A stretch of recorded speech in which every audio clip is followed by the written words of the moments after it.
I'd like to introduce you to Praetereo Versio, a new third-party firmware for noise engineering's Versio platform. Praetereo Versio is an asynchronous two-channel looper that decides when to record at random. Most loopers simply record a phrase and play it back verbatim every time, but Praetereo is designed to create movement and variation by only selectively recording what gets played into it.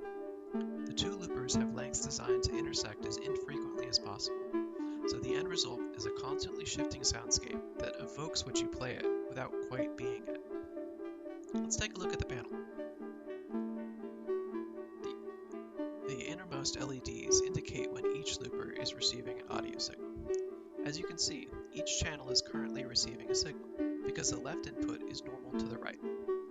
The outermost LEDs indicate whether each channel is currently recording. This lets you dial in the recording parameters. Each looper's behavior is controlled by a series of 3 knobs. The top 3 knobs control the left channel, and the bottom 3 control the right. The leftmost knob controls the likelihood that the looper will record.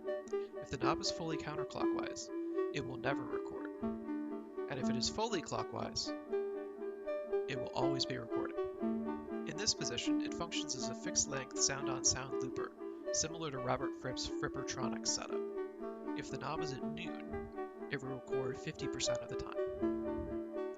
The middle knob controls how long the looper will record for, from only a few milliseconds at fully counterclockwise, to a whole second if the knob is fully clockwise. At the end of each period, the looper will look at the probability knob and decide whether or not to record. The right knob controls how quickly the volume of the recorded loop will drop off. At fully clockwise, everything in the loop will stay around indefinitely. The volume drop-off is pretty sharp to the left of 12 o'clock, so keep that in mind. I find between 3 o'clock and max is a good sweet spot for most situations. The switchers control the length of the loopers. Top controls the left channel, bottom controls the right. From left to right, the lengths are about 12 seconds, about 24 seconds, and about 36 seconds, but each channel is different to minimize overlap. Praetereo is always recording to a buffer of each length, so you can change the length at any time and get a seamless fade to the length that you select. Unlike most Versio firmwares, the FSU button doesn't really fuck shit up. It just turns on recording for both loopers. The last knob controls the depth of a very slow, subtle tremolo. It's set to a frequency out of sync with the loopers for even more variation between cycles. The CV-ins accept a 0 to 5 volt range and control the same parameter as each knob. If you set the blend and/or speed knobs to 0, you can use CV from the rest of your system to control when it records. Try sending it CV at audio rate or near audio rate and see what happens. Note that you need to send 5 volts in order to definitely trigger the record, which some analog gates may not be able to provide without an offset. I found that digital CV sources like Pam's New Workout or Mutable Stages work quite well.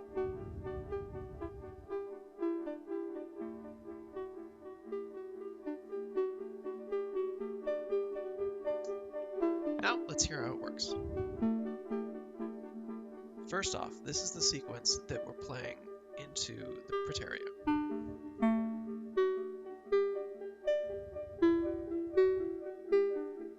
I might change the octave a bit too.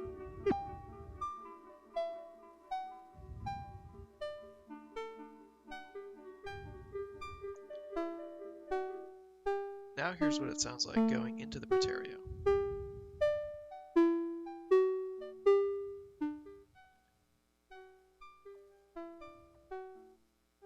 That's after recording into it for a bit. At first you won't hear anything out of the Praetereo because it has to go through the loop once before it will play anything back. Setting the probability and recording time knobs to 12 o'clock is a good baseline. You'll notice we have the feedback knobs turned pretty low so that only the most recent phrase that we've recorded will be played. Turning down the probability knobs, you'll see immediately from the LED that it's recording less often.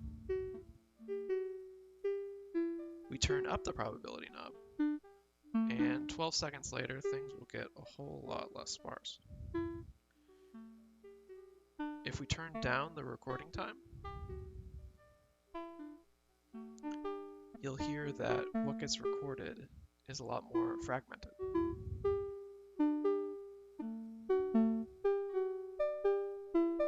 Turn it up, and each phrase gets longer.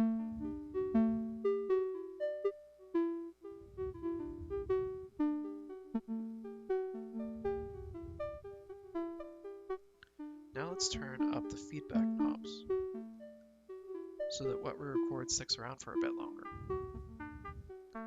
I'll change the octave so that you can hear a difference between the two recordings.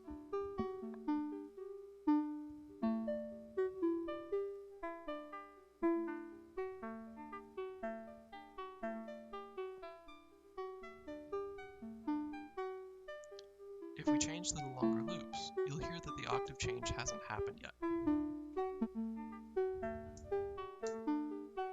It'll kick in eventually, of course.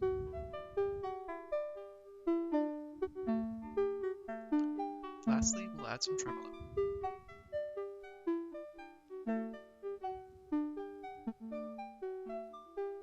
It's pretty subtle, but it does make a difference. Now let's add some delay from elsewhere in the rack to round things out.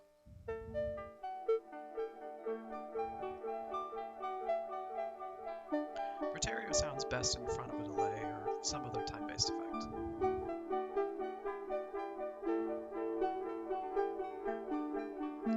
If you like what you hear, there is a link in the description to download it yourself.